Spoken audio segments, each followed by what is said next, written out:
So தக் life after thoughts. ஏன் 3 பேர் தான் படத்தில் ஸ்கோர் பண்ணுறாங்க. ஃபஸ்ட்டு ஏஆர் ரஹ்மான் உசுரை கொடுத்து ஒரு சீன்லேயும் அப்படி ஸ்கோர் போட்டிருக்கு.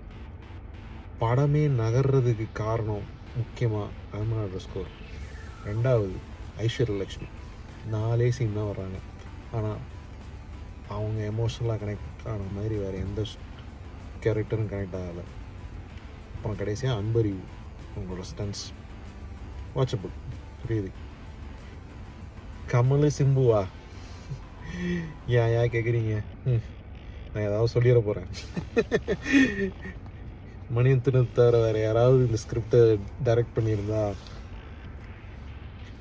நல்லா ஸ்கோர் பண்ணியிருப்பாங்க. ரேட்டிங் கேட்டிங்கன்னா 5.8 out of 10. பார்க்கலாமா தியேட்டரில்? போய் பாருங்கள். Because watch it in a very good theatre.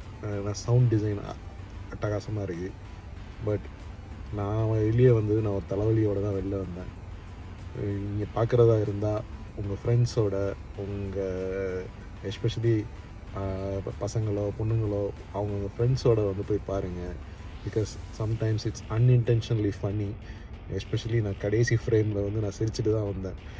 அதாவது again it's not meant to be laughable scene. So பாருங்கள், உங்கள் ஃப்ரெண்ட்ஸோட வந்து எல்லாம் என்ஜாய் பண்ணுங்கள். பட் படத்தோட ரேட்டிங் 5.8 out of 10. இது இன்னொரு தடவை பார்க்கலாமா? I don't know. It's up to you. பாருங்கள் போய் படத்தில். அதே மாதிரி வந்து உங்களுக்கு இந்த வீடியோ பிடிச்சிருந்தா ப்ளீஸ் தயவு செஞ்சு லைக் பண்ணுங்கள், ஷேர் பண்ணுங்கள், சப்ஸ்கிரைப் பண்ணுங்கள். நீங்கள் ஷேர் பண்ணி சப்ஸ்கிரைப் பண்ணால் தான் இந்த வீடியோவோட ப்ரொடக்ஷன் வேல்யூஸ் இன்னும் நிறைய ஏறும். நன்றி, வணக்கம்.